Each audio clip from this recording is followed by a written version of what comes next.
Hey everyone, this is Sandra the Desert Homesteader. Today is December 1st. Early last month we passed our 1-year anniversary of being on the property full-time on the homestead. Lucy's giving kisses.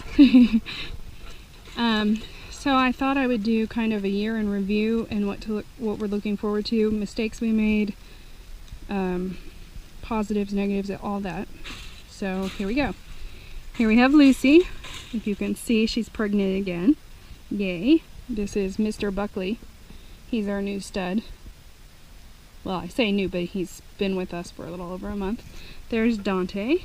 That is Lucy's daughter. She is 6 months old now. She was 6 months old yesterday. Our goats we absolutely love. I cannot think of any mistake that we made with them. They have been wonderful from the beginning. Mr. Buckley is a little bit ornery, but he was birthed and raised in the same place, and he was basically let to have run of everything. And here he's in about a 1/4 of an acre pasture, so he doesn't like it as much as he used to. But the place he came from, he was a danger to himself and others. And so we took him in, and other than wanting to get out sometimes, he does really well. Lucy and Dante are not quite so happy with Mr. Buckley. Sometimes they like him, sometimes they don't. So goats were positive the whole year. Our chickens have been both a positive and negative because they have been amazing. They have produced like crazy. The Rhode Island Reds are just loving, wonderful, happy chickens. I always kept Rhode Island Reds before, so I had never had a Barred Plymouth Rock before, and I realize now that not all dual breeds are created equal. Barred Plymouth Rocks are wonderful birds as long as you don't mind their tactics. They're really, really good foragers, and that ended up being bad for us because there is nothing we can do to keep them out of the garden. They will scale any wall, go through any fence, and that has proven troublesome now that we're going into winter because we have several beds that are covered with straw and manure, and we're hoping that goat manure, and we're hoping for it to decompose to make the beds more fertile, but because the barred rocks keep getting into it, they keep scratching it and they keep blowing the stuff off of it. So we're going to see how that goes, but from now on we won't go with anything but Rhode Island Reds, just for the fact that we want to keep our garden safe, and the Rhode Island Reds are really good about staying out of the garden. And here are the real stars of our homestead. Who would have thought? We had never kept ducks before, and these ducks are amazing. We have 6 hens and 3 drakes, and these hens have laid more eggs than the chickens have.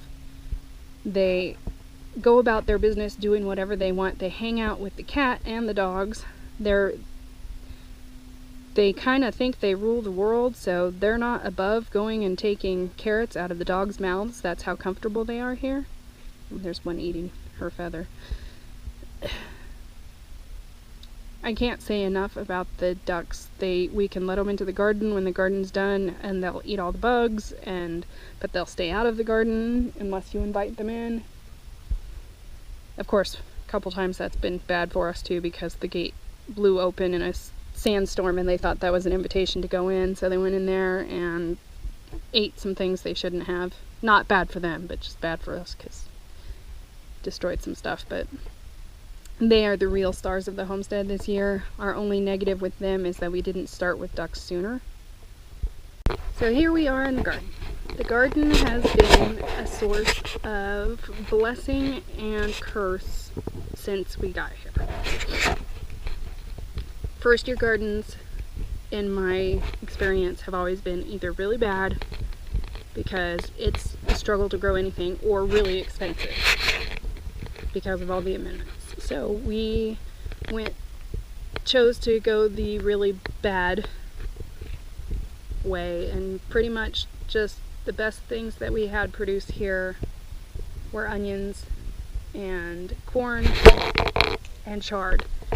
And sadly, it's not because the garden didn't want to produce, it's because we had every pest thrown at us possible this year. Some we didn't even know about. And that has been a big headache. We have these tiny little desert squirrels out here that can find their way in any way. And if we had Lester the cat earlier, we would have had much better success, because now they don't come around. But we would have had so much squash and so much corn and melons, but the squirrels kept coming in and eating everything.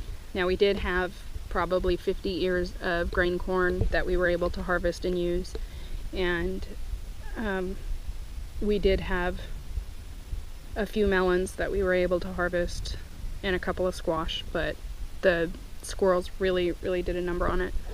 But you can see here we have our onions in for the winter. They're doing really well this year. Unfortunately, we do have the chickens that keep coming in no matter what we do, no matter how high the fence is. You can't see because it's chicken wire, but the fence is pretty high and they find a way around it. And we do have garlic in over here. Everything the mulch is away from. We had a pretty bad windstorm the other day, so I have to go back through and mulch everything. But our garlic's doing well, and we do have potatoes that are starting to sprout. And here we can grow through the winter, because the lowest we had last year was about 30 degrees. And we only had it we probably only had 2 weeks worth of days below freezing. We did have light frost a lot of mornings, but it was just light frost and it didn't kill off any of the winter things, so we're doing really good with that. And here is what I was talking about with the chickens. We have a lot of beds that we are trying to get the soil built up so that our crops will grow faster. And you can see places where the chickens have just kicked the straw out.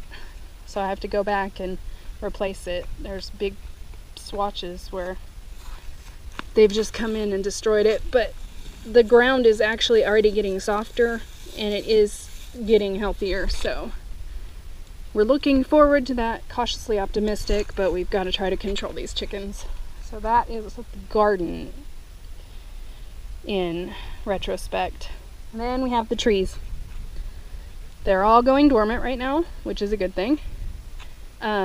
We ended up with 2 jujubes, 2 almonds, a flowering plum, 2 pistachios, 2 acacias, 1 ash, 2 apples,